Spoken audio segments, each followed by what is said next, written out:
The sun is out in sunny California.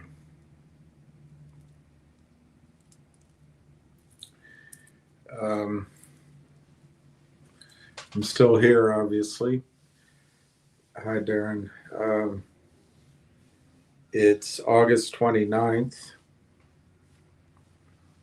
Let me just quickly confirm. Yeah, the next trading day is September. So my opinion is if we get through today, you have 1, 2, 3, 4, 5. You have between 5 and 6, 7, 8, 9, 10. You have between 5 and 10 trading days for this to resolve to your favor. And I know it's been a long wait, but I think it's going to be worth it. I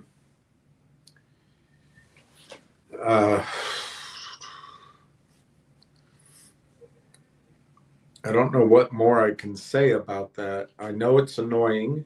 I know you think, well, why couldn't it take longer? And I guess it could.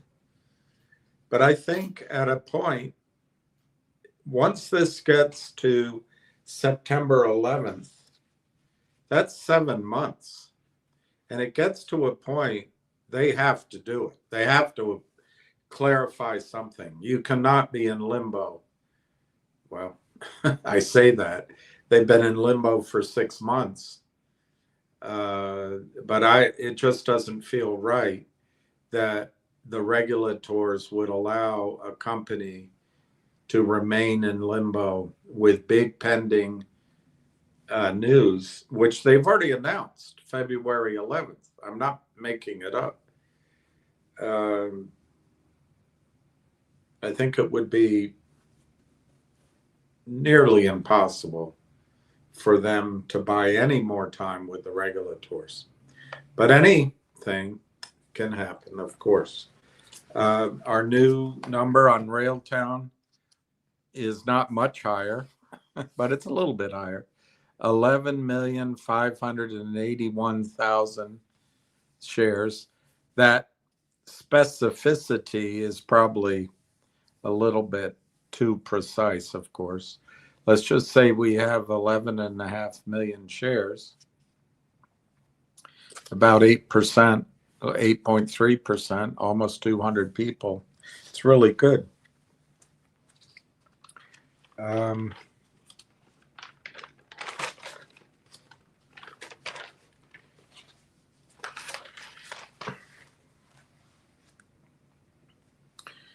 So, hey, Susan Michaels. Well, let's do this quickly. It's bright here, isn't it? It's not working. Darren, you're number one. Thank you. Hi, Susan. How are you? Justin. This could be our last chance. Oh, I thought you said $60, 60 cents. Yeah, I think so. I think today, look, if this, well, I don't know what to call it, the closing, I guess, of the acquisition of AI Partners by Railtown Technologies occurs within 5 trading days, the stock price will start to go up next week. Why? Because people can't keep their traps shut. They'll start talking. Somebody will talk somewhere. And the stock will drift upward next week. If it's going to take 10 days, trading days, 10 trading days, it'll start to go up the following week. Same reason. I don't see it taking 15 trading days, but if it does, maybe it's that 3rd week. But I don't think you're going to wait much longer than the middle of September. I really don't. And I know it's been frustrating each day as something happened. But not so much in my defense, in the defense of the stock, I told you in July that I thought the Canadians take a lot of vacations, eh? Eh? I had my own way of presenting it, I know. I blamed it on a lot of things, but I think that's true, that August is vacation time. Maybe August is hard work time, but I think if you scratched under the surface, there's there's understaffing at the legal firms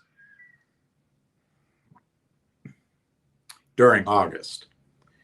So September's perfect. September's perfect. Labor Day's on the 1st.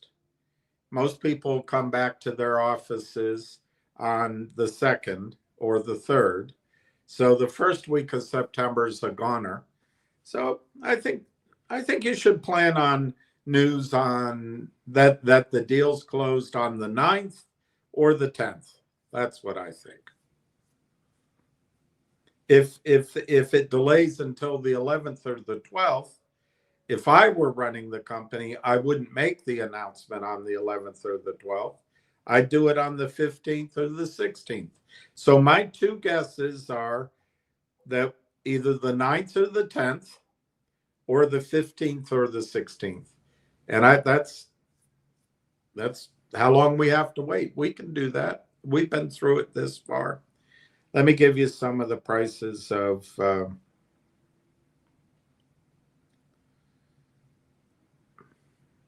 don't know why I'm so tired, but I am tired. Okay, so they're trying to scare you today.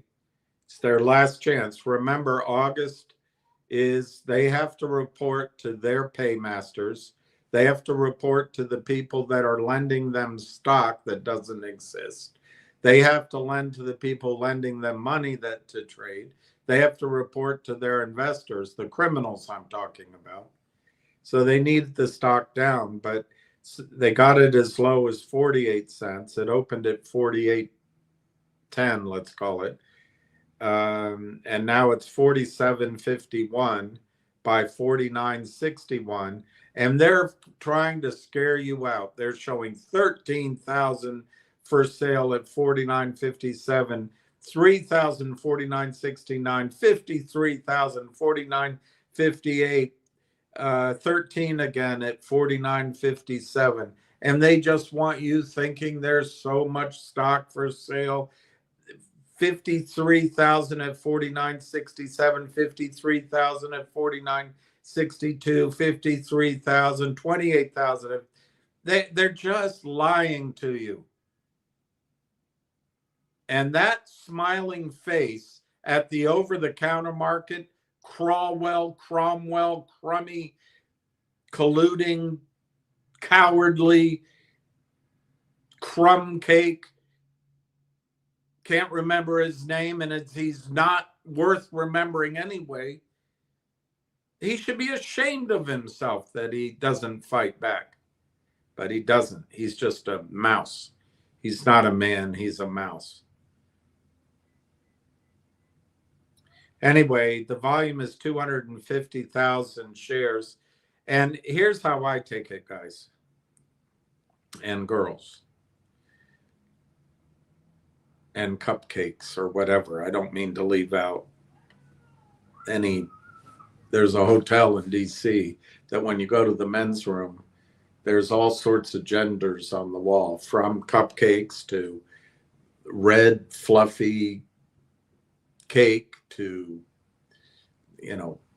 all sorts of things. There's like 3 dozen. I don't mean to leave any of those out. But boys and girls, the way I see this, they're trying their darndest to drive it downward, and they can't. So what does that mean? Somebody's stepping up to buy. Somebody is buying the stock. So their little reindeer games aren't working. I mean, it is keeping the price down, and that's frustrating, and it's annoying you. And I think it was Bill Michael had a couple of his friends sold the stock. Well, they're going to regret selling. They're going to regret it. but nobody ever said it would be easy. But nobody told me it would be this hard. So the last trade was 1,000 shares, 48.51. They did 4,000 shares at 49.32. NRGV is up 8 cents at almost $2. Please stay away from that. Don't get suckered in. That's another Frank Benedetto beauty, and frankly, Ham's joining in. They should both be ashamed of themselves. That's my judgment. Maybe I'll be wrong. Nvidia is down 6.5. Finger is down a penny and a half at 153. G-Bucks is down 5 cents at 68 cents. You know, straight out of Goldman Sachs. They're meeting in San Diego. They're going to get it done. Do you notice the pattern? The pattern is crap. Hey, Northwest Bio's up to 30 cents. Is there news? Is there news? Northwest Bio's up to 30 cents. That's interesting.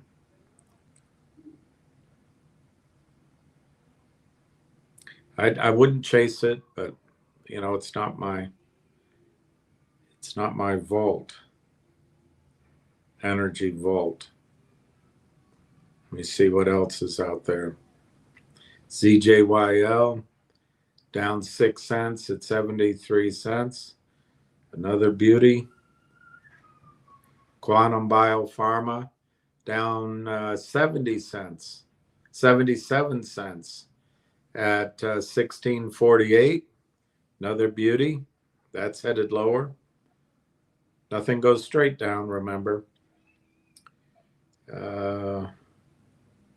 Mountain, another beauty, down 15 cents, $12.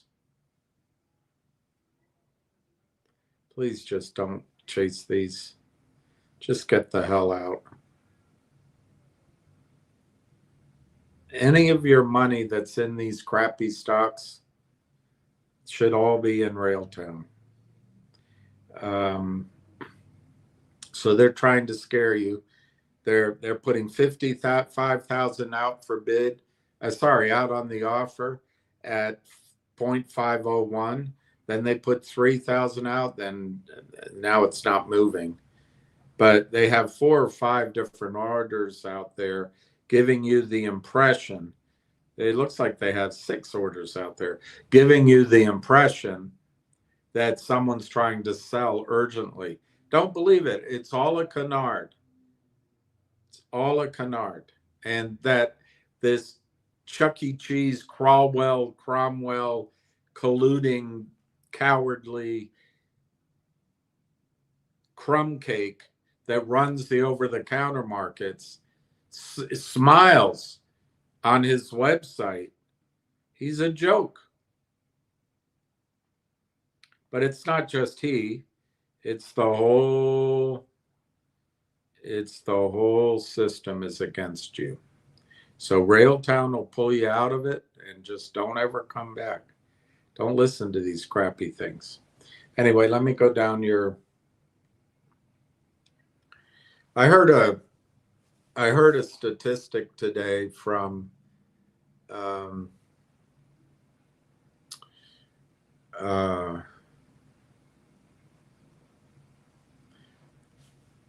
Professor Jeffrey Sachs today that $500,000 people are being intentionally starved. I think it's higher, but from him, you know, just to quote him, 500,000 people are being intentionally starved in Gaza Strip. And for those of you who leap and say that I'm anti-Semitic or something. Professor Sachs is Jewish. He's a courageous man. He's an honest man.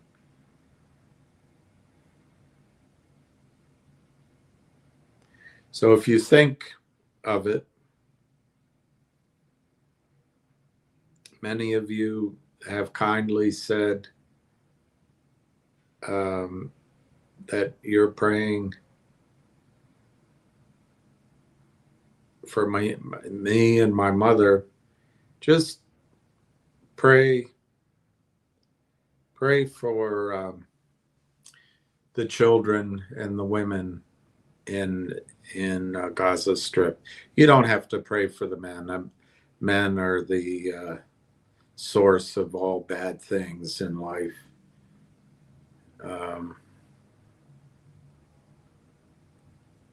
They're, you know,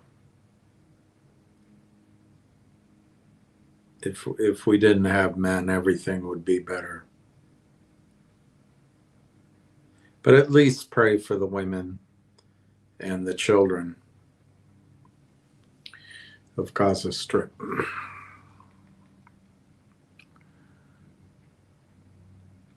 Michael, hey, good for you, Michael. You're doing the best thing you can do, and every single day you're adding to it. That's brilliant. And you now have a good position. Look, if I'm right, and there's no guarantee that I am, but I think I am. 2,000 shares, let's say in 9 to 18 months, 2,000 shares could be somewhere between $50,000 and $100,000. It could be more than that. It could be $120,000 in about, give or take a year's time. And it could happen very quickly, by the way. So I think it's brilliant, Michael, that you're adding. I congratulate you. It seems, I know, small, but if you can turn 2,000 shares into, let's say, 75 grand in a year, that's a real account. That's a real account. And that goes a long way to changing your sense of financial worth. So I commend you for doing it. You're taking advantage of the actions that are going on. I think it's great. D-Mac, Kalula, be my baby. Good for you. 20,000 would be great. And we certainly have today to buy additional stock. I don't have any money to buy anything with, but I'm fully invested to the extent that I can be. So I'm in there alongside you. And I should give my Jennifer disclosure. I have received absolutely nothing. I thought I was going to get a hat. I haven't even gotten that. I have received nothing. I do not believe I will receive anything, and there's no agreement, there's no contract, there's no promises to receive. There's nothing. I'm not receiving anything from Railtown Technologies or from AI Partners or from the combined company. But I have asked if there's an offering that comes out, that they give me a call, because I have investors that would be interested in it. But I have no idea if that's going to happen. So anyway, that's my Jennifer disclosure. Hey, Jack, how are you? Hey, Fast Eddie. Hey, Jeff. Thank God it's September. TGIS. Jack Hamilton. I thought I was tapped out, but took some out of my vehicle fund. All right. I don't have a vehicle fund. You know why? Because I don't have a vehicle.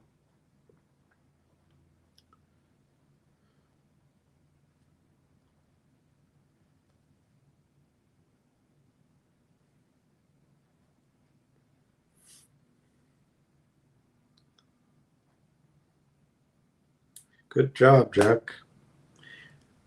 RT, yeah, that's right. I should be calling that. I've been telling people, mouth wide open. Joseph Giuseppe, up to 95. Bravo, bravo. I think we definitely have this afternoon. Like I've said, I think we'll have next week because these very important people that are in finance and they do F all to add anything to the world, they will deign to get back to their desks Tuesday, Wednesday, Thursday next week. So I think you'll have time next week to buy the stock, but it might not be 50 cents. It might be 60 or 70 cents, but that's great, Giuseppe.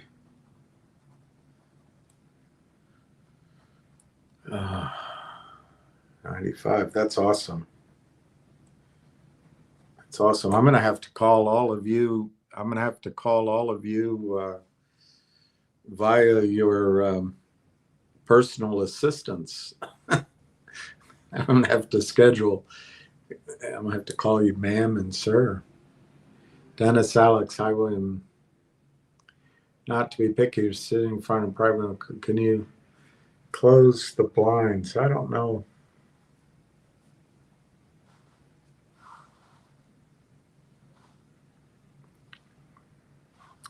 I don't know how to close the blinds.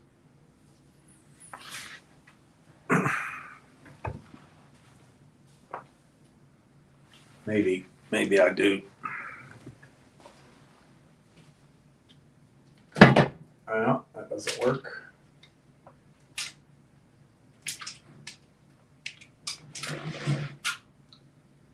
That makes it worse.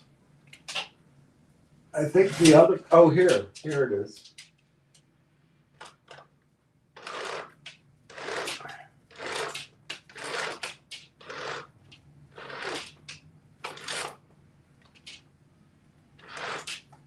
It seems somehow sad. It seems very sad. It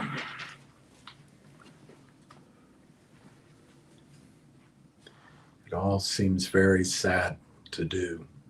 I left a little son. It seems sad to be in San Diego and not enjoy the sun. All right. I want to go through some things. I don't remember what, so I'll just go through as they come up. Let's just look at we've got about an hour and a half. Djokovic plays today. All right, so it's 47-51 by 50-01, and they're trying to scare you again, but don't be as scared. Don't be as scared. Now the volume is 42,000. How does that happen? They had huge volume, and now it's been reduced. They're all fakiers. They're all fakers. They're big fakers. Just trying to scare you. It's all spoofing and lying, and it's just all criminal. The whole world has gone criminal. All right, let me see what I have here. All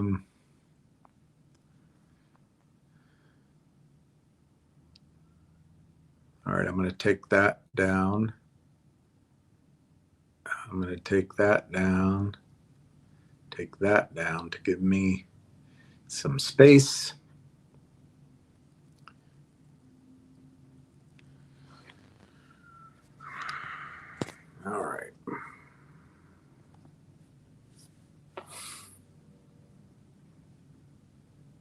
All right, I'm going to show you three charts. Only one of them is relevant to only one of them's relevant to AI partners, but I don't want you to be taken advantage of by these guys anymore. And I've had I hope you guys don't have to go through it, but being alone and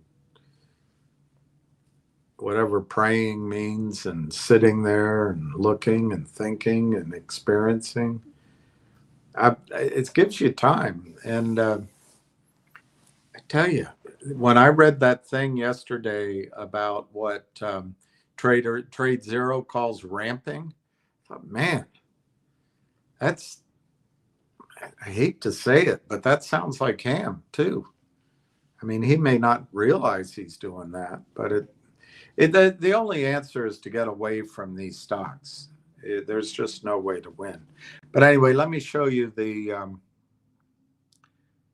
good morning, Donna. And let's see what Justin says.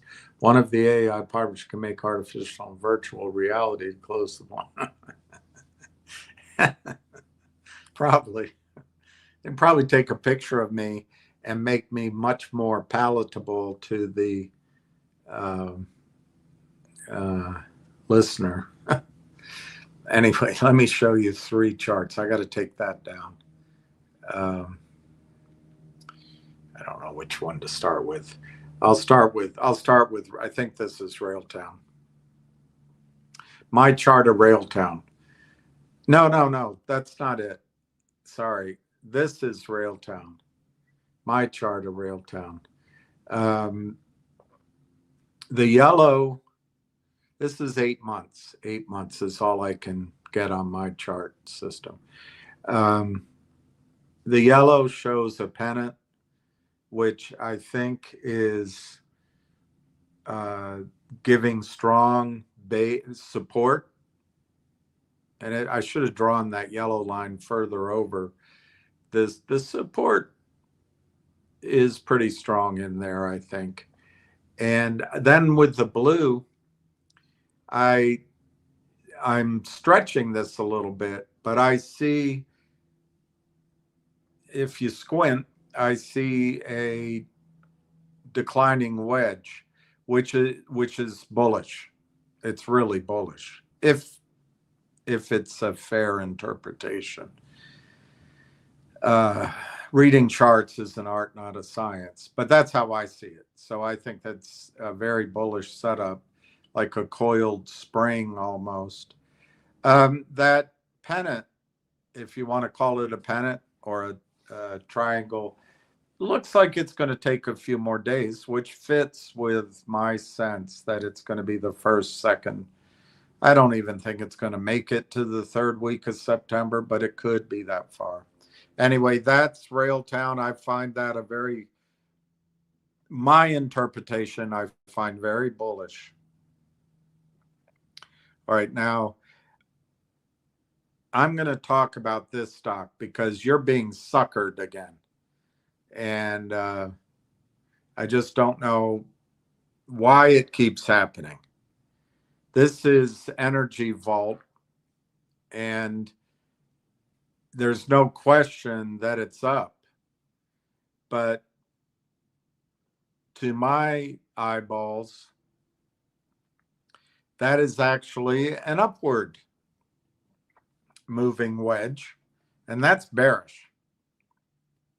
That is a stock to lay down and avoid. It's like the Cockney Rod Laver.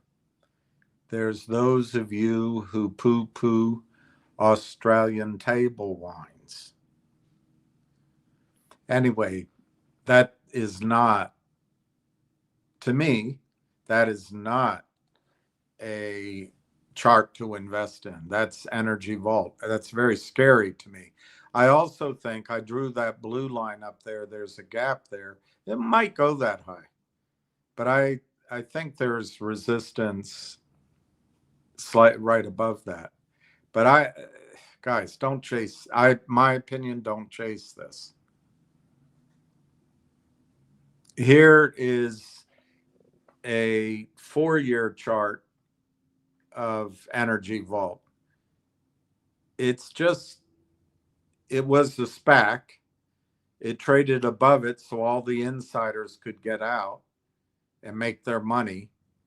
And then the criminals just crushed it as they did toxic financings. And now they want you to believe that somehow it's great. They're just going back to the well again to get some more money from you. But it is up, depending on where you got in it. It is up. So maybe you feel good about it. But the blue lines I've drawn there, those are resistance as far as I can tell. And I don't think the stock's going to go much higher than that second blue line. And it's just too risky. But let me see what else I have here.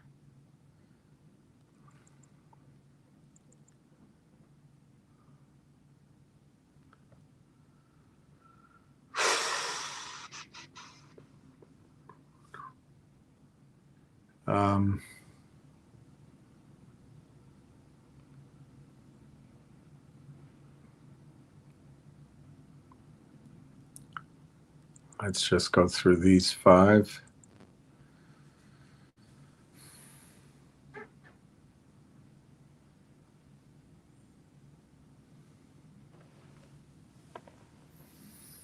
I'll just go in by numerical value. So we'll start with this one. Frank Benedetto, NRGV. This thing looks beastly. Outstanding action.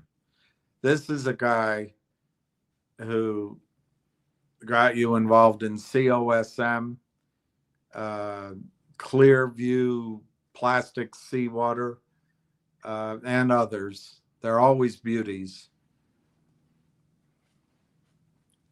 As far as I can tell, he gives you no edge. He has no strategic value that he brings, but you can determine that for yourself. Frank thinks this looks beastly. Well, I'll just caution you, beastly can be interpreted 2 or 3 ways. He gives you a 1-month chart, a 1-month chart. It looks beastly. I showed you a longer chart than that. All right, let me go to the next one. Ham tells you 8 insiders, including the CEO, have bought shares. What's the rush to sell? There isn't. Only naked shorts are sellers. 500 million shares short to buy back. No wonder they keep pressing. Well, maybe this is the time he's correct. But I've shown you, and maybe we'll have time to do it later in this live. I'll try to find them and show it to you again. There's no incentive to buy back shorts. 0. I mean, if things move quickly, if there's a surprise, if the stock price gets out of control, those kind of things can trigger the seller's computers to start buying. But I think this is a premise that this premise that there's huge share short positions and therefore Wall Street's going to buy it in. I think we've explored that premise enough. And I can't speak for you, but I've lost a lot of money exploring that premise. And I think it's weak. It's a weak premise. I've never seen it work. Looking back, you saw it in, you maybe saw it in GME and AMC. But hey, I had my first kiss once. Never was able to replicate that experience. So you can't, it's hard. It's hard to replicate the thrill.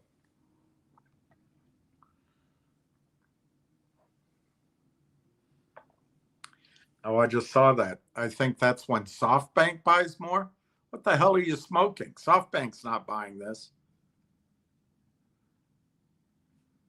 It's really frightening. Okay, Ham, I guess I forgot. G-Bucks, G-Bucks. Why is G-Bucks not on your list? I don't know what that means. So then Tinted Veil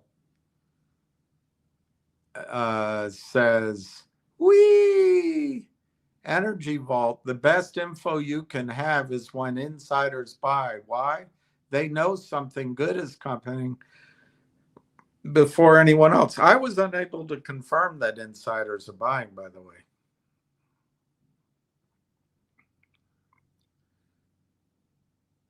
Maybe they are.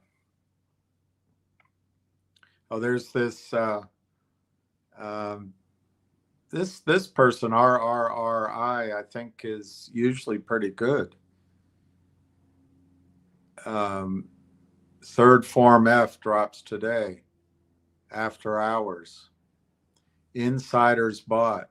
8 insiders, including the CEO, bought stock. That's just, guys, I hate to say it. That's just blowing smoke up your rear end. It may be true, but it's meaningless. All right, this was on Railtown. This came out. Somebody sent it to me. It's never easy, but in this case, on Railtown, it's well worth the wait. Enjoy the few remaining dog days of summer. Attitudes can turn on a dime.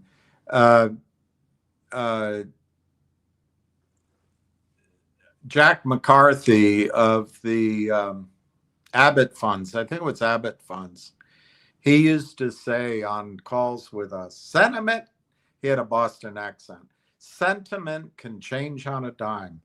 And when Railtown starts going, your sentiment's going to change on a dime. He also said here, quiet as it can be, who said making outsiders return on investment would be easy? Well, I assume this is a positive comment, not a sarcastic one. So that's how I read it, as a positive. I think it's been pretty good so far. The stock's essentially doubled from June, essentially. And it's held up. It's strong. It's given a lot of us a chance to establish our position. So I think it's not been too bad, actually. The only thing is, in the context of all these hot stocks, it feels like it's taking forever. But, 6 months, 7 months to hold a stock, which could give you 10x, or if I'm right, 50x over the next, within the next 2 years. It's not bad. It's not bad at all. All right, and then I just want to go through some of these other things. I just want to go through how many of them, I don't know. It's probably too many.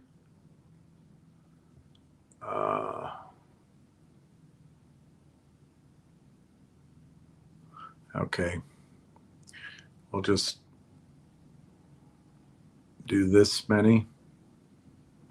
And they'll say, boy, you sure have a lot of files.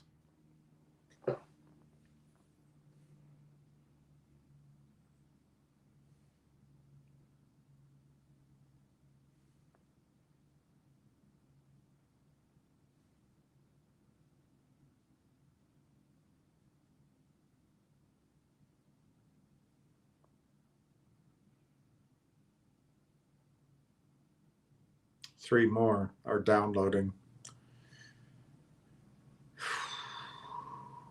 I'm going to go through these quickly. But you just have to be so careful. I'm going to go I guess by the lowest number first. This one, what does this say? Oh, this is Energy Vault. Energy Vault. Executive pay packages are substantial, consisting of base salary, bonuses, and significant stock awards.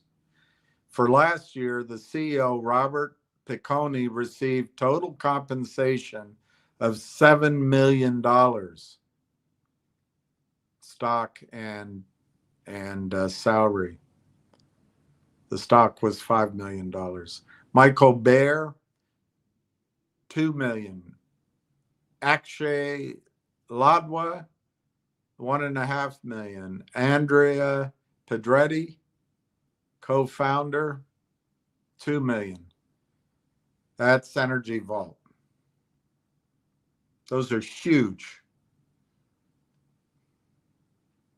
But hey, you might think it's worth it because Frank Benedetto did his research. All right, I looked up to see if anybody's buying. What I found, and there's more than this. I'm just going to give you 6 examples. There's probably 15 of them. Energy Vault, number of shares to be sold, 15,000. Who's selling? Lodme Ashby. Well, that doesn't sound like buying to me. That sounds like insider selling to me. I mean, guys, here's Energy Vault Holdings, officer, number of shares to be sold, 33,000. And who is it? Bear, Michael Bear. That sounds like an insider selling over 34,000 shares. Here's another sale. CEO Robert Piccone. He's selling. How much is he selling? 12,000 shares. Oh, it's just a small amount. Well, he's selling. I don't know. The information is these guys are buying. So what if they buy and sell? What does that mean? So, well, it's only 12,000 shares. Maybe he's buying a car. Guys.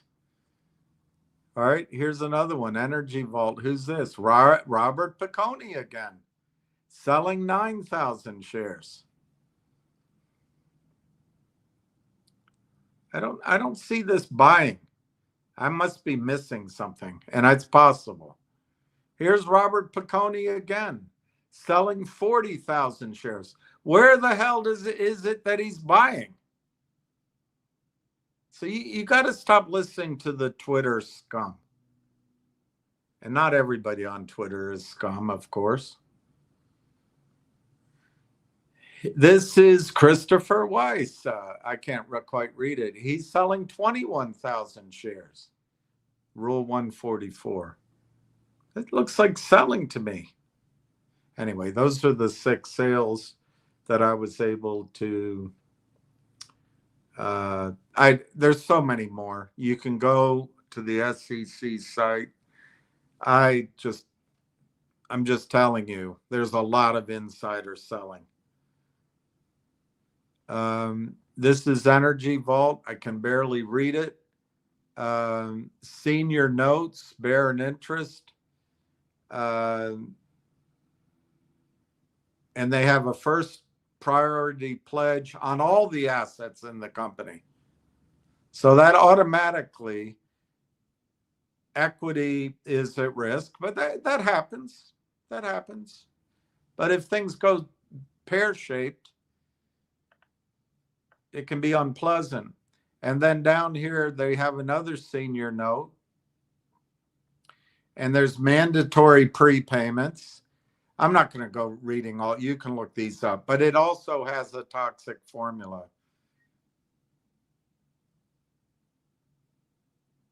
Or maybe it's this one.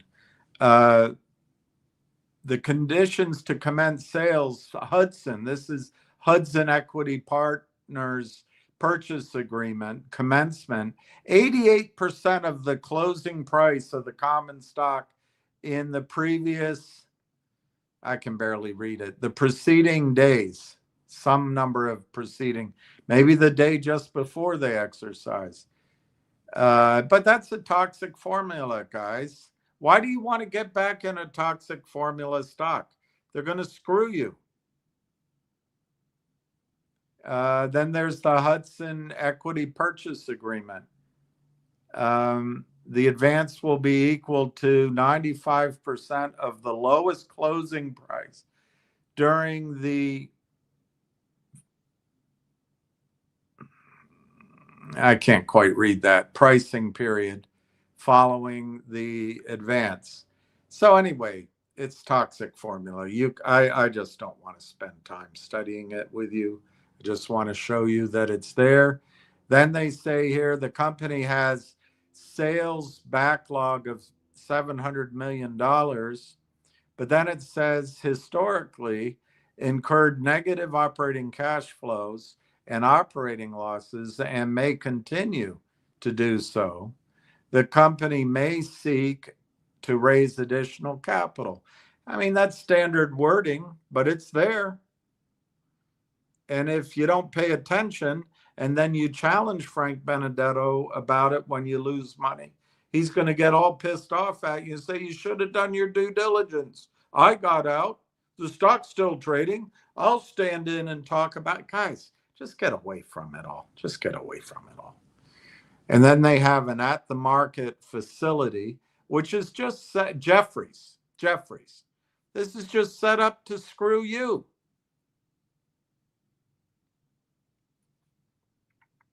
And then you see the senior notes and the bridge loan. I just advise you to stop listening. Stop listening to these beauties. Stop listening to these beauties.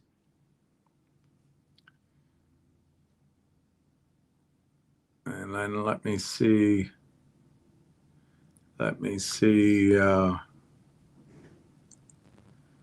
about these, and then we'll get back to your comments. I think it's 1 hour to go before the close.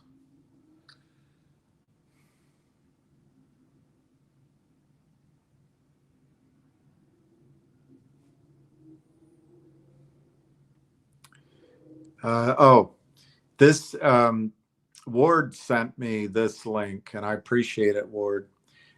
This is from Rebecca Kurzweil, and she's trying to build up her Rolodex so she can be an IR person as a career. But she's also putting some information out there that might, I think this is tame compared to what you're going to hear within 2 weeks or 3 weeks. Again, that's my assumption. We'll see if I'm right. Railtown AI is building the infrastructure layer for agentic AI.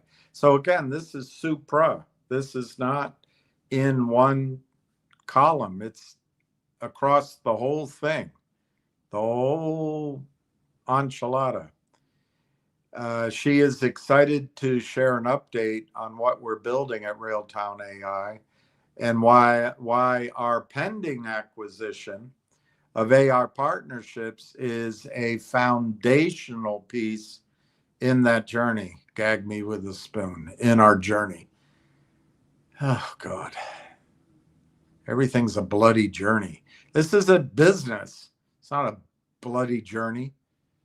Anyway, Railtown is developing the infrastructure layer for agentic AI, tools and frameworks that help developers build, manage, and scale AI. The center of it is Conductor. They've built 2 powerful supporting tools, LangTrax and RailTrax. And then down at the bottom, AI Partnerships Corp has built a Canadian network, which I think is, doesn't matter to us in the United States, but I think it's good. Canada is a big economy, not as big as California, I don't think, but it's important, and their AI is going to be important, particularly with the energy they have to support data centers. Why AI Partnerships Corp? AI Partnerships Corp has built the uniquely Canadian network.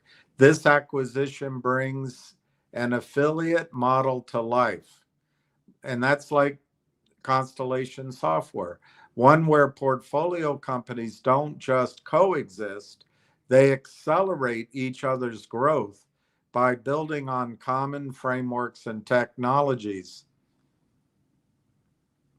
during the course of their journey.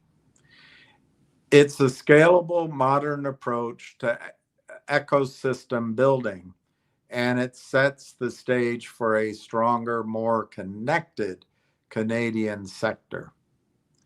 More updates coming. And she points out that they've built what they've got with less money, less dilution, therefore. And then this is something else Ward linked me to. NVIDIA and AMD. Railtown has existing relationships with major hardware manufacturers, NVIDIA and AMD.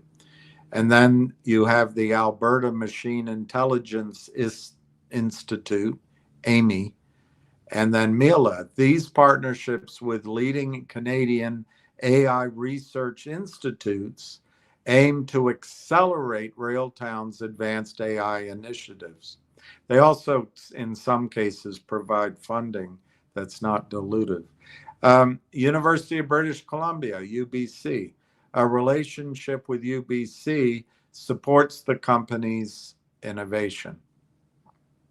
And then this came up, I guess, when he did the Google. There's 5 business arrangements here, depending on how you count the bottom one. That's 160 of them. But there's the ninth sequence, which is the revenue sharing deal that we have no idea of the revenue because it's a quiet period. There's ESG AI Technologies, another deal we don't know the impact because it's a quiet period. Quantum IQ, strategic partnership, excellent. But again, we don't have a clue on what sort of benefit in terms of revenue, et cetera, will occur because of this, because it's in a quiet period. We'll find out. And then they have AI Partnerships Corp. Before planning this acquisition, Railtown joined AIP's affiliate network in December. And this gave Railtown access to over 165 artificial intelligence software as a service companies and their thousands of clients. The planned merger will formalize this relationship. This is off of the chat, whatever Google uses for its own AI. Then they talk about further partnerships, the expansion in the Middle East, Brayet's AI role, Railtown. This is the Brayet agreement. Railtown is contributing Conductor, a suite of developer productivity tools and agentic frameworks. The technology is designed to streamline software development workflows for these Middle Eastern clients. AIP, the company, the partnership corp, contributes its global network of AI as a service affiliate partners. And this will set up future deals.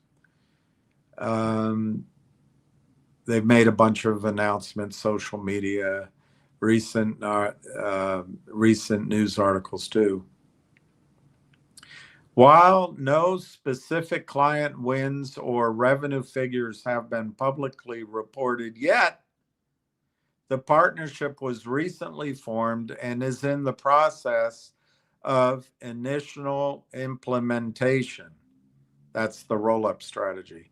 As stated in the original announcements, the long-term goal is to drive growth and revenue by leveraging the combined capabilities of the three companies in the Middle Eastern market. This is all relevant to the Brate announcement.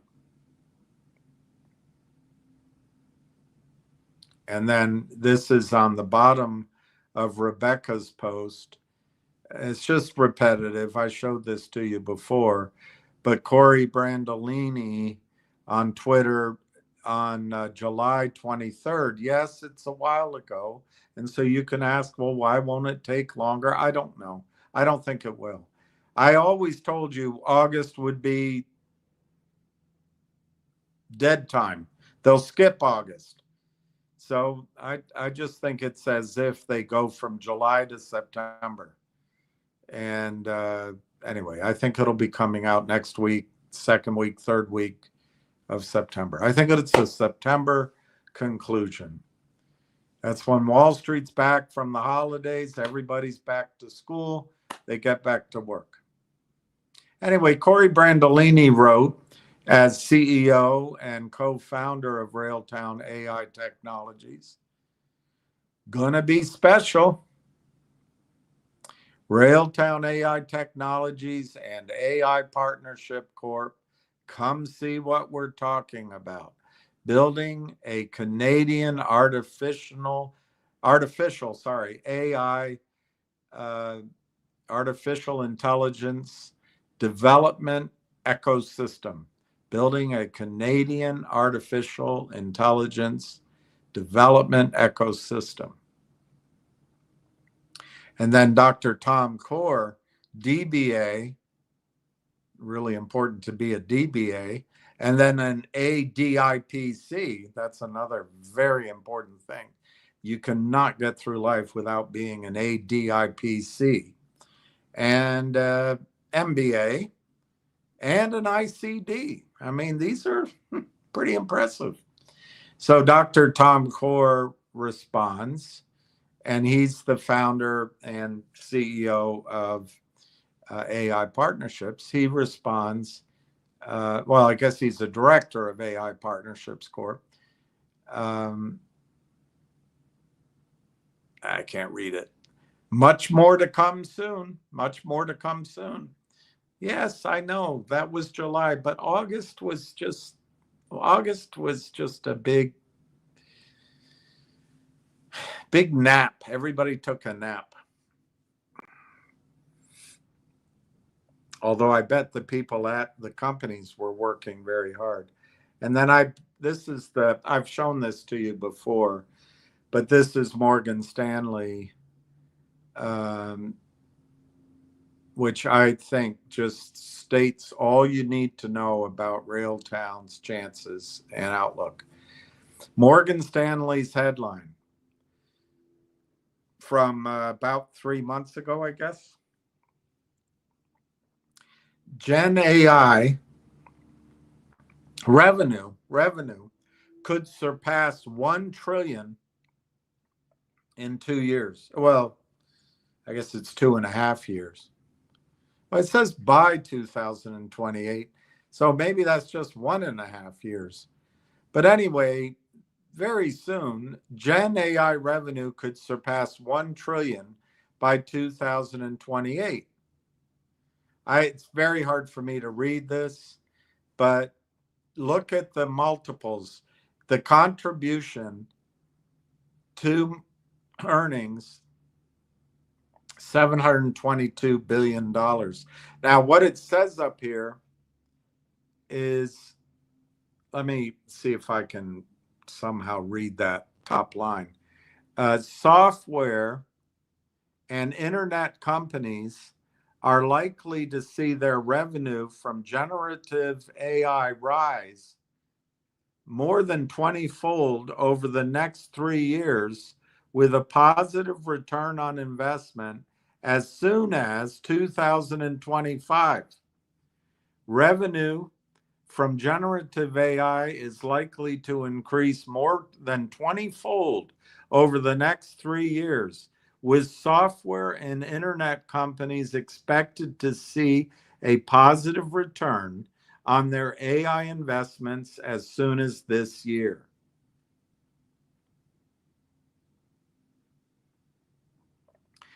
After an unprecedented level of investment, generative AI could drive potential revenue of about $1 trillion in 2028, up from $45 billion last year, according to Morgan Stanley Research.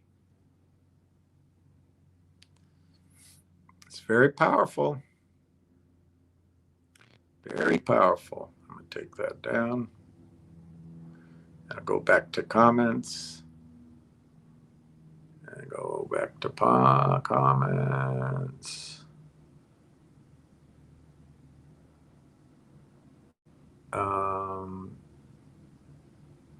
Okay, there's Bill. I think Bill's comment is the next one to show. Let me take a cuppa.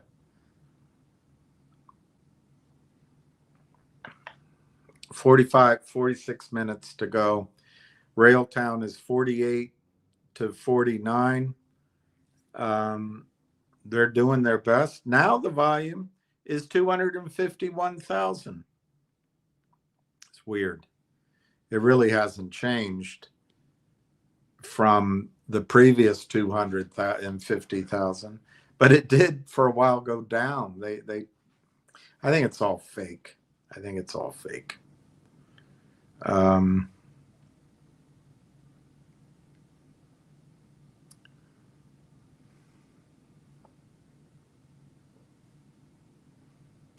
Energy Vault is at $2. I personally, if that excites you, I think you missed the trade. If you bought it already, I would take the profit. Now, there is a chance somehow this could be the one, but I don't know. I wouldn't want to be the sucker yet again. All right, Bill Michael. Yes, it was my couple of guys I told about Railtown. People get impatient. I can only imagine how they will feel in a couple of weeks. Well, that's right. They may, if they have money, they may be able to reestablish their position at $1.25. But you never know. They may get, sometimes when news comes out, you get that little stutter step, a little hesitation. They may be able to get back in at 60 or 70 or 80 cents. I don't know. David, Trade Zero is a basher back in the day. He would call you out. I must have forgotten. Oh, I didn't know that. Well, maybe I did know that, but I didn't remember it. I don't remember it.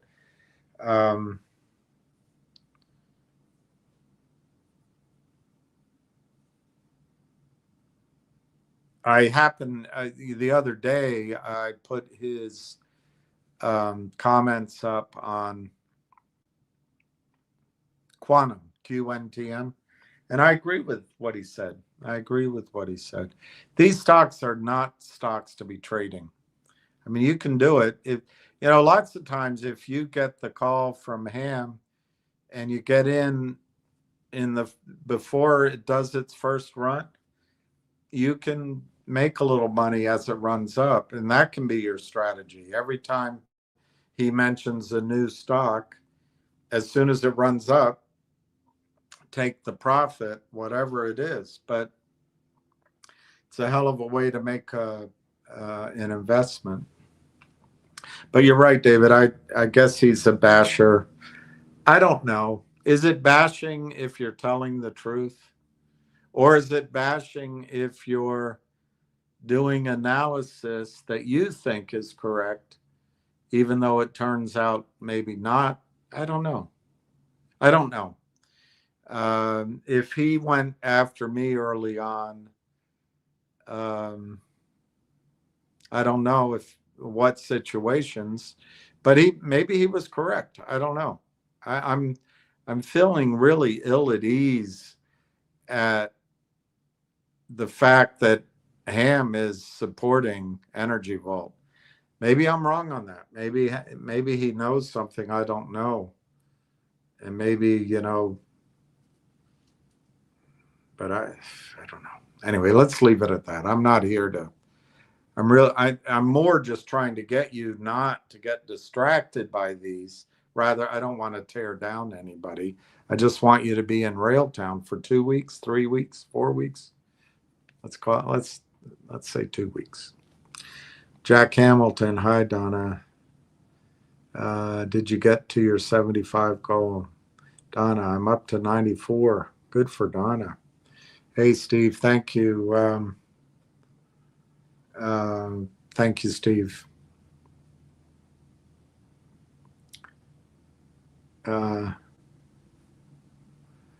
Fast Eddie, Ham agrees, William. NHRV should ticket.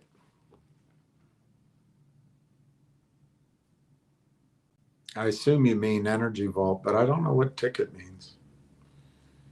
Because I'm kind of can't make, should ticket. Should rocket? I don't know.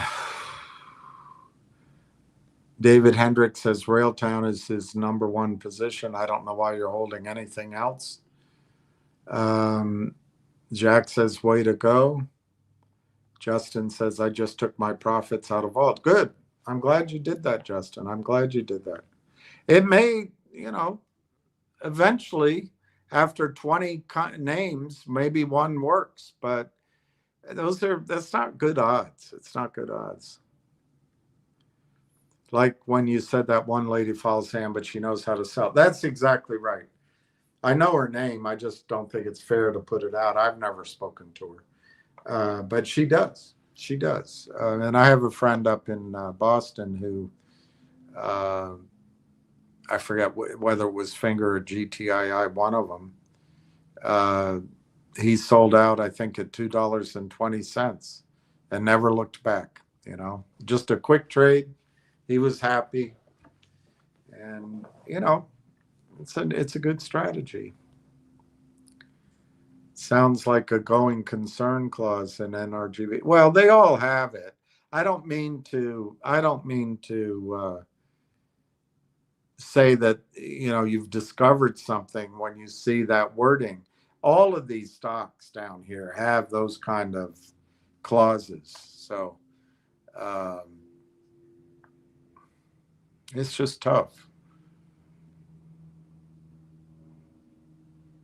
I'll tell you one thing: when the CEOs take so much money out, it makes it even harder. But maybe they have access. They're raising $300 million in a preferred, which I guess is for a subsidiary.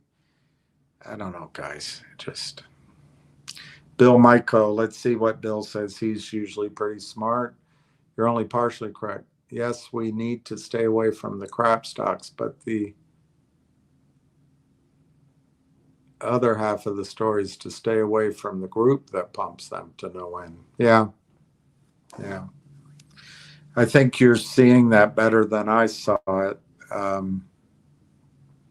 I think that's right, though. You have to stop listening, because it's the listening that gets you kind of unmoored from rationality. There's no need to chase all these beauties, as I call them. Conductor is a suite of tools, not just one. Well,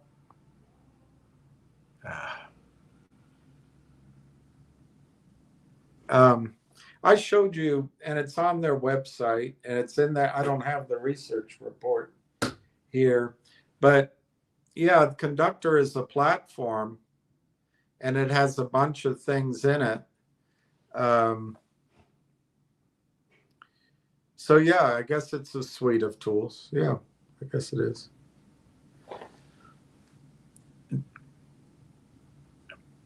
Did Ham ever sell his G-Bucks? What a great dog.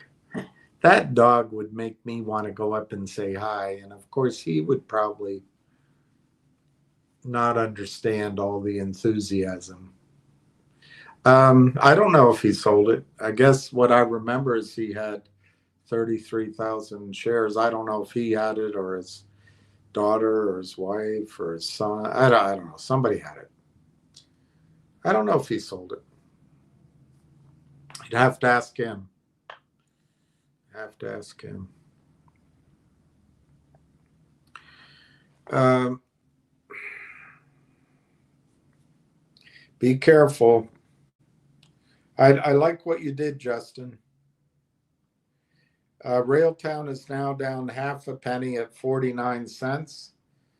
48.01 to 49.3. They're going to try to close it because it's the last print before they have to go show their paymasters, and they're going to try to have it down.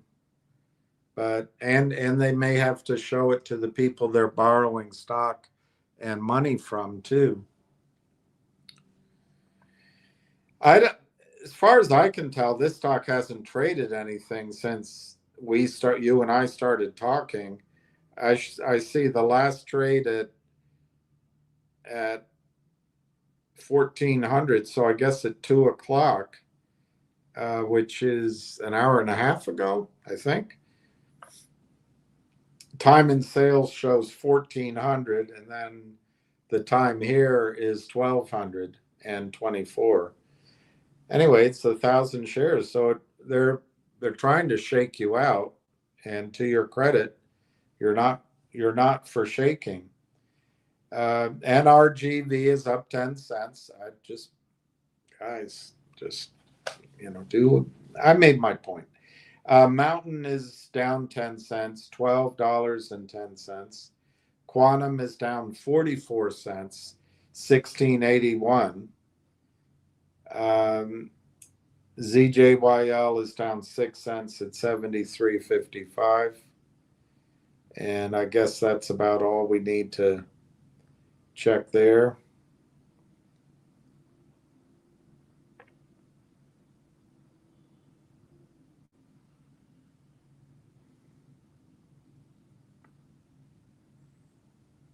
There was an article that Martin Armstrong put out. Oh, he's very friendly. He's very friendly. No. He'd want to play maybe. What a good looking guy. What a good looking guy.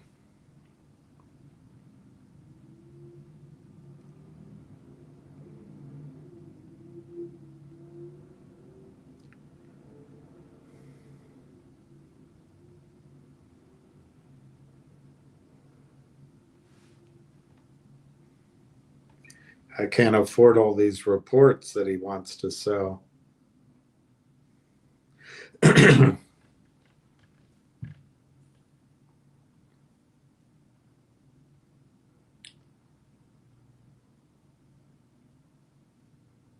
So Martin has this computer he calls Socrates, and the question comes in regarding the sovereign debt crisis. And it says, with both the United Kingdom and France in trouble, and I don't know if I need my head up higher, and the possibility of the IMF bailing out these two major countries, everything you, Martin, have been warning about is coming to a head. I was impressed.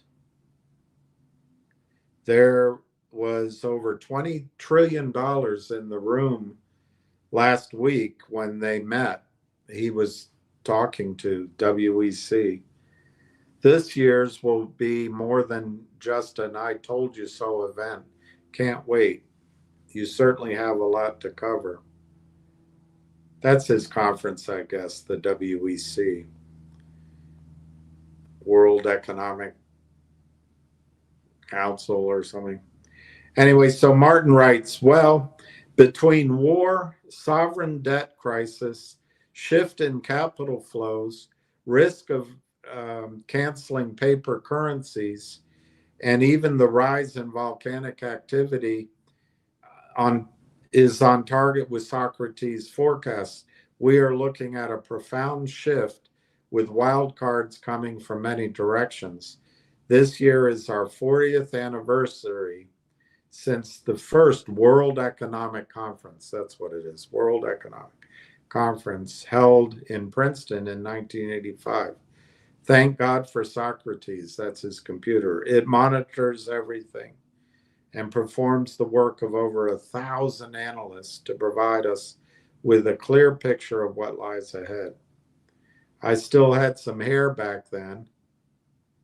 He looks like Medvedev and was probably 20 pounds lighter.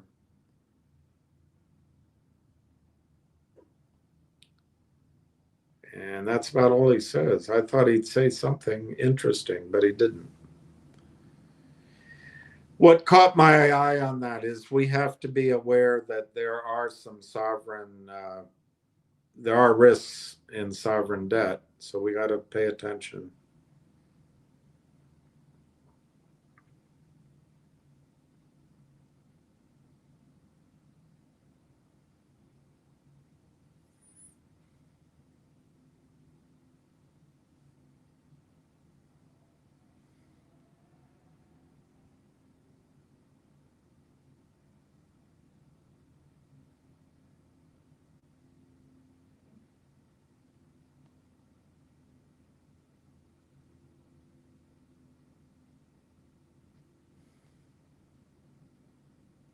There's an article in the Daily Hate. I think it's where I saw it.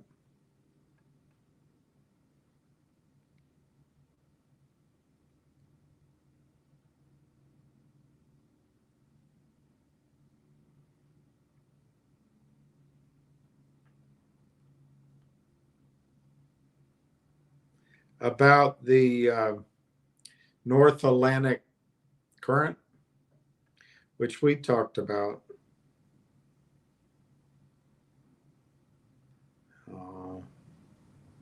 Don't kill the bear.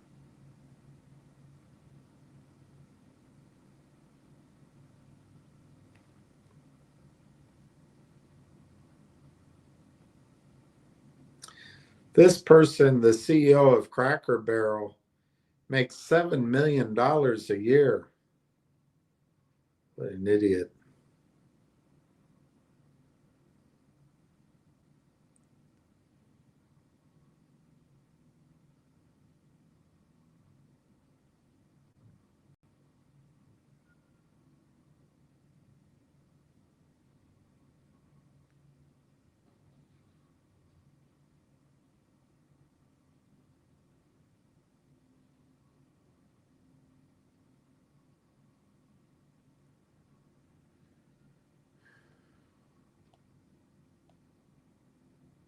I can't find the article. Let me just look a little bit further.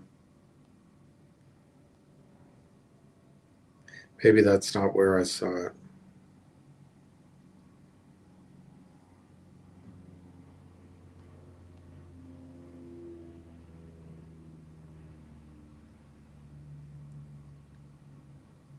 Wow, multiple earthquakes rattle Nevada,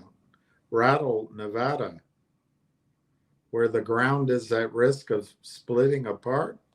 Is this just clickbait? 7 earthquakes this morning in Nevada at Valmy, including the Fairview Peak Dixie Fault scarps.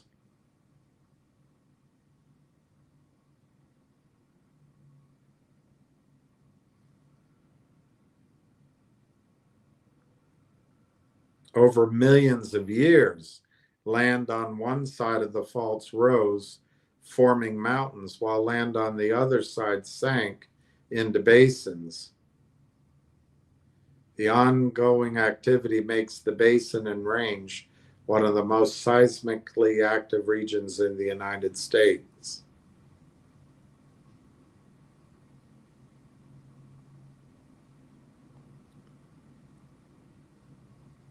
Whatever. Doesn't look like it's a big deal.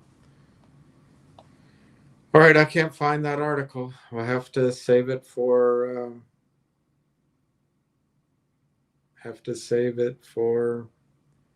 when I find it.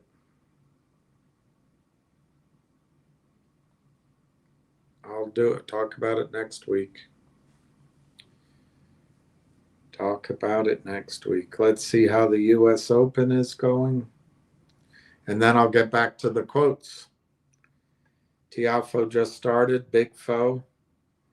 Ooh, Benjamin Shelton tied up. He'll probably win that. Alcaraz straight through. Djokovic is supposed to play at 4 o'clock. All right, let's go through the quotes. See if you're saying anything.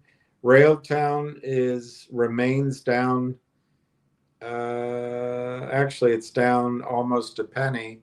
They just did 10,000 shares. Somebody had to sell with 30 minutes to go in August. They had to sell 10,000 shares.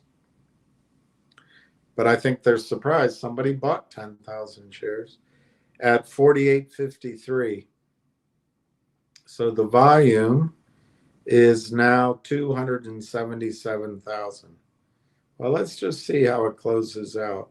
There's 10,000 on the bid at 48.01. They're showing 22,500 for sale at 49.3. The only stock I see that's in the green is Energy Vault at $2.03. I already gave you my thoughts there. You know, it might be the one that, whatever. ZJYL's down 9 cents. Quantum's down 27 cents. Mountain's down 10 cents. Railtown's down a penny, basically. And that's where we are. There.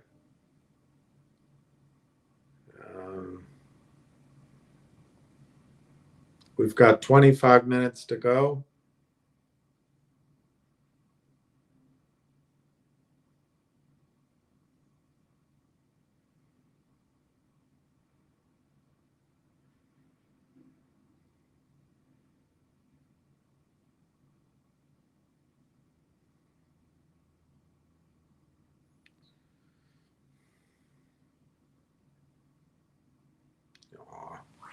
All right, let's see what you're saying.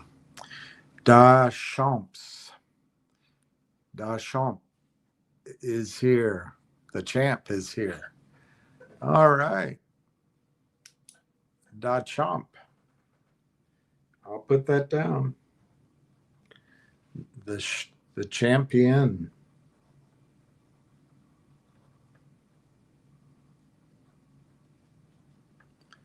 That's great. Good position. 15,000 is a good number.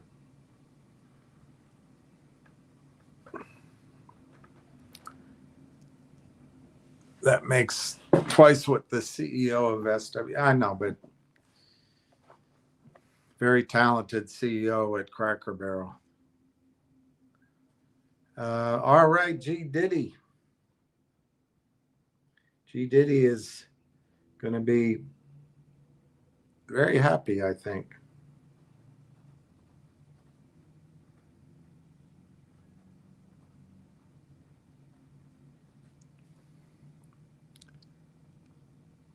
What did you think about the fuss about that Townsend match? I just saw it. I didn't watch the match, and I think Americans can judge foreigners as if they grew up here. I don't know. I'm not in a rush to judge somebody from Latvia losing her cool, or was it Lithuania? I can't remember. But I did think Townsend acquitted herself very well. She was poised, and I think she handled it well. I'm not sure it was racism, but if it was, I don't like racism. I don't like it at all. But I don't know. I wasn't watching the match, so I don't know what happened. Um, if someone called me uneducated or a boor or something, I wouldn't be able to say, hey, it's racism. I might be able to say it's elder abuse or something, but it's not always racism. But if it was, it's wrong. I don't like that. And I'm not just saying that it's wrong. I mean it. It's not the right way to be. You can be angry at someone and call somebody out for something they did or a characteristic in their behavior, but you can't call someone out for a characteristic they were born with. It's not fair. It's not fair. Wow. I wish I had downloaded this. The stock market, the global stock market. Do you know how much money is in the global stock market? Wow, I didn't know that. It's $127 trillion. $127 trillion. I'll save that for next week. From Wall Street to Shanghai,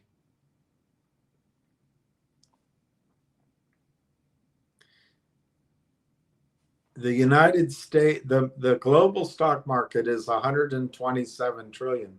The United States is 62 trillion. China is 12 trillion. The EU is 11 trillion. India is 5 trillion. Japan is 6 trillion. Hong Kong, wow, that's separate. That's 4.5 trillion. Canada is 3.4 trillion. Smaller than the UK. The UK is 4.4 trillion.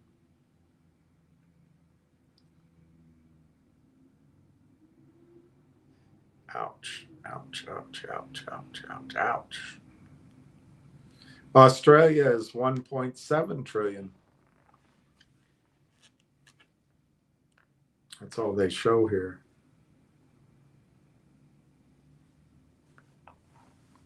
Singapore is 0.5 trillion.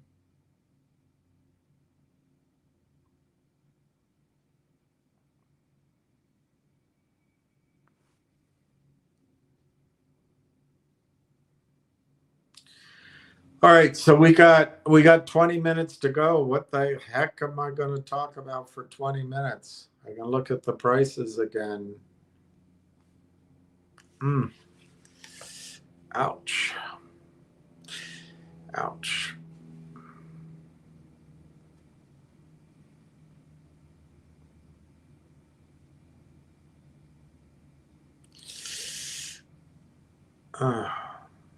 All right, here's what Goldman Sachs traders are watching going into the long weekend.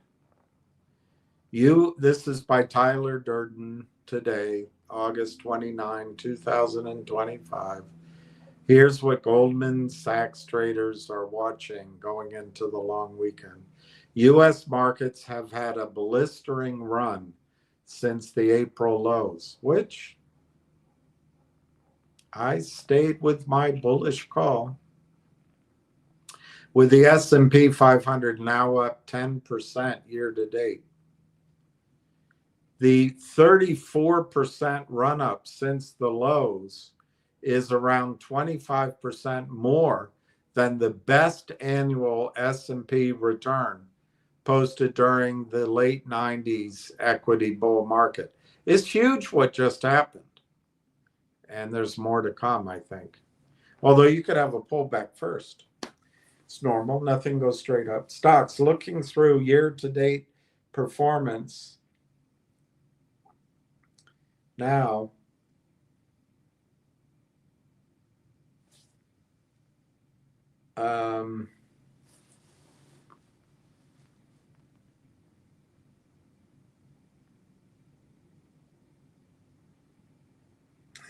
boring. Stock 600 has gone from first to worst in 6 months.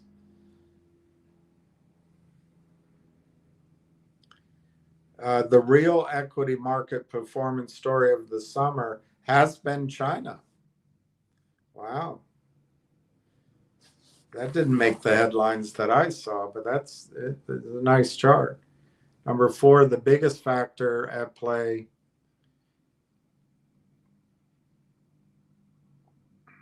U.S. dollar returns year to date are up. The stocks priced in dollars. The Fed, the repricing of expected Fed cuts was a key feature of August price action. Cuts are now priced to start imminently in September, and with the backdrop of increasingly volatile and uncertain jobs data.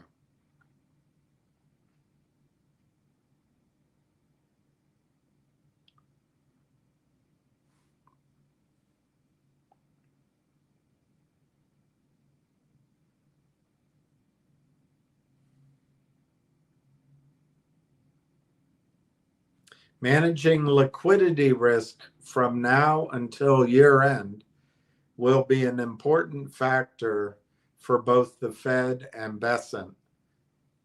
The July Federal Open Market Committee meeting minutes did allude to the possibility of TGA rebuild impacting. It's always good to impact money market volatility and funding conditions. The interplay of restocking the TGA while managing the shift in SLR rules and the end of QT will bear watching.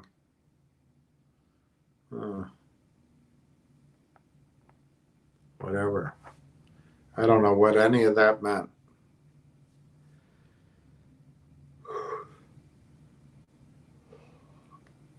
The UK is now entering a precarious period ahead of the autumn budget, where Chancellor Reeves is required to close the significant budget gap in order to adhere to self-mandated fiscal rules.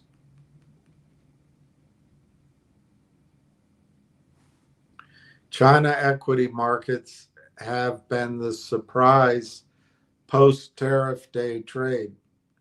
The fundamental outlook for China remains hotly debated, with few who I speak to willing to embrace the more constructive possibilities.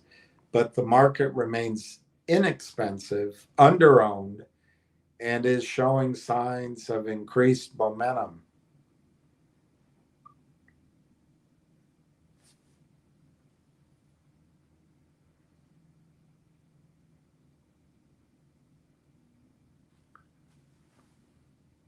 The last 2 weeks have seen the emergence of the debate that had to happen. How effective are AI use cases today? Is the scaling of LLMs, large language models, going to tail off from exponential to linear? And what happens when AI capex slows? The fact these debates are happening is only constructive. I agree with that. As greater risk premia is built around the central market theme of the last 2 years. Without taking a stab at answering these questions, here's 2 conflicting data points on what comes next. Goldman Sachs research are 10% ahead of consensus For NVIDIA, 2026 earnings per share estimates. They assume a 35 times PE ratio for our 12-month forward price target and have 10% upside still for the stock after another stellar quarter for the largest stocks in the market. Earnings per share momentum is still set to wane from here. And then the conflicting data, the momentum factor has had a number of wobbles through the summer. It is dangerous to want to fade winners, and I'm always keen to embrace momentum. However, there are times when it needs to pause, and there is always a requirement to acknowledge the risks you run. Momentum and AI winners within the long leg of that have been significant contributors to client performance and index resilience. These are the big, the NVIDIAs of the Max 7.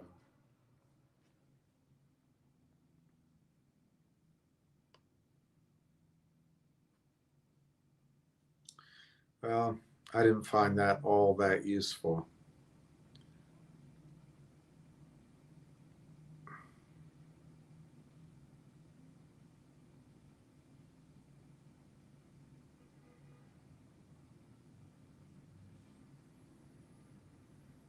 Wow. Exxon sees 20% gas demand growth by 2025. That's natural gas.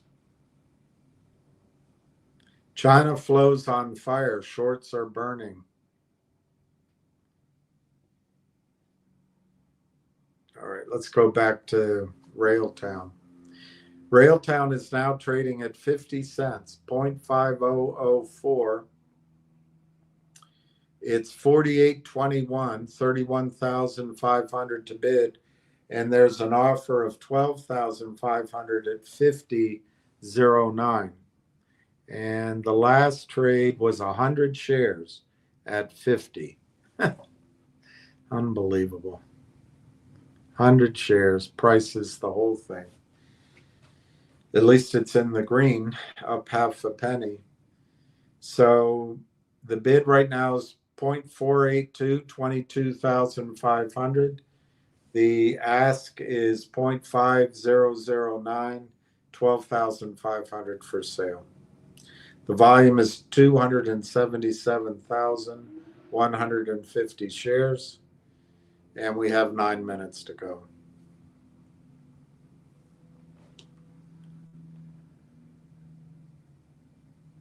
Divided by 8 billion, that's 15K per person.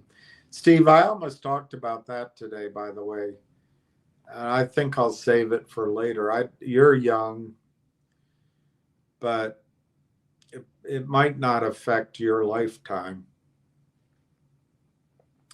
But the world is going to have a population collapse, probably by 2080, according to this one author. I'm going to buy the book.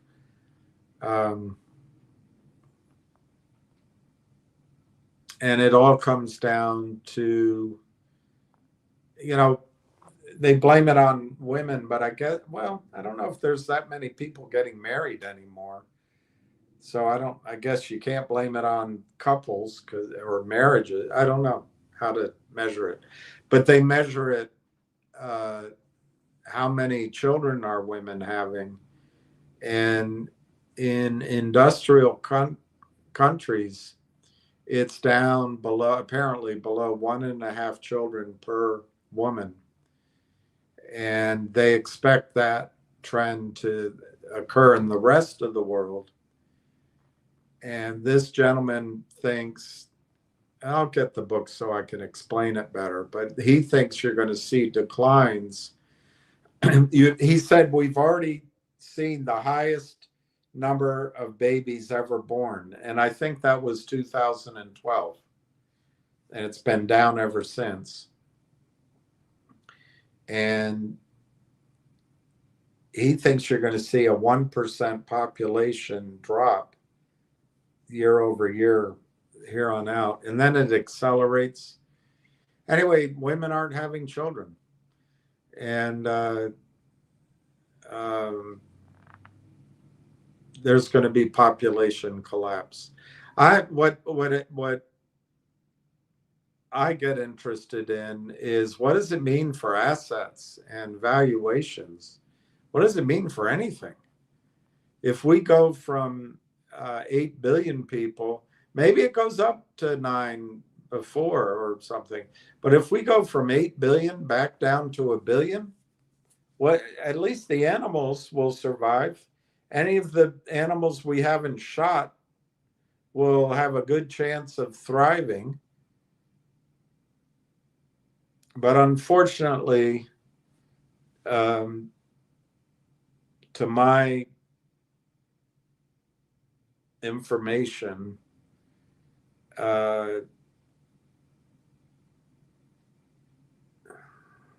no one's talking about it, but Fukushima Daiichi, I don't think the whales are going to survive.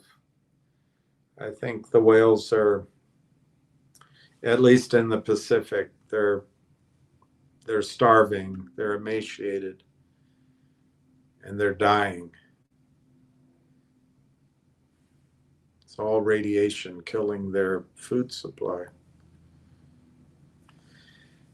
No one talks about it, so it sounds lunatic.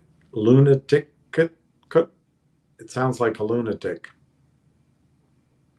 4872 by 5009. 4872 by 51. 5001. 501. The volume is still 277,300. Let's see if there was a trade. Yeah, 150 shares traded to get the stock down to 49.84. We have 5 minutes to go. Let's see if they're successful at doing anything. They don't want it up, but they're not able to get it down. You know, we have to get up before we can get down. Hey, Ward has RT fever, bought 129,416 shares today. Yay! Ward. I put up a couple of the things you sent me by email, and I appreciated that, Ward. That's awesome, Ward. RT fever. I like it. It's a nice. So you stepped in there, and you're a big part of the volume today. Good for you, Ward. Bravo. By the way, Tammy P, I won't use your last name. I saw your email. That was very kind of you. I don't know if I'll be here next week. I asked the doctor, not yesterday, but I guess so. I guess Thursday. I asked the doctor, no, sorry, Wednesday. He's not really a doctor. He's a senior nurse, been there a long time. And I asked him 80% odds of when my mother would pass away. And she's very peaceful. She's just sleeping. I went and spent, I don't know, 2.5 hours with her yesterday. And I'll go, after I'm done here, I'll go try to spend a couple of hours, 3 hours with her. I don't know. But I said, what, within 80% odds, what's the day? And he said probably Sunday. She's not eating, she's not drinking, she's just peacefully sleeping.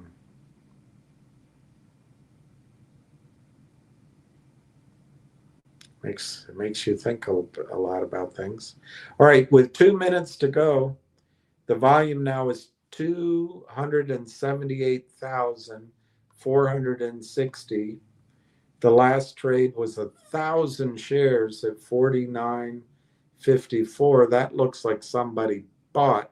Now they hit it. So it's at 49 cents. So how much? 250 shares. So they did 250 shares at 49 cents, 750 shares at 49 cents. They wanted to show red because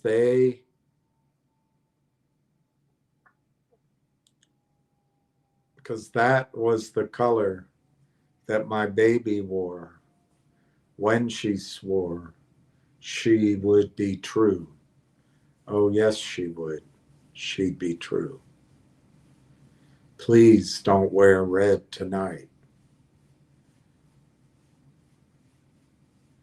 Red is the color that my baby wore when she swore she'd be true. All right, we have less than a minute to go.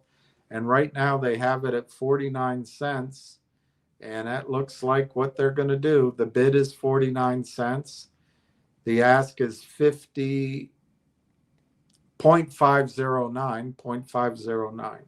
The volume is 279,490 shares. We have less than a minute to go in August. September is going to be better. It's getting better all the time. I used to be mad at my woman, I beat her. All right, it closed. And darn it, they closed it at 49 cents. So it's down 0.005. And the volume was 280. How many shares went off? Nothing. At least nothing I can see went off, but they increased the volume a little bit. I have 3 kids, but I had them all at 40. I may never see grandkids. I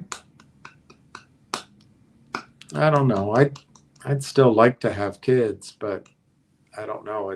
I'm pretty long in the tooth. It'd have to be a special mother. I agree with that. Real estate would collapse, but where? I mean, what wouldn't some real estate survive? But yeah, you're right. Real estate would collapse, farmland, everything. It's, but it would be good for the elephants and the tigers and the bears and the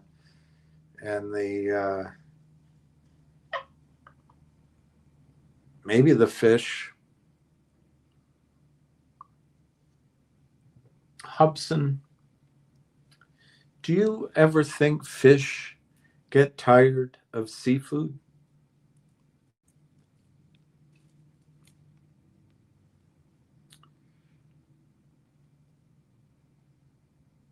All right, 49 cents is the close. Let's see what everything else did.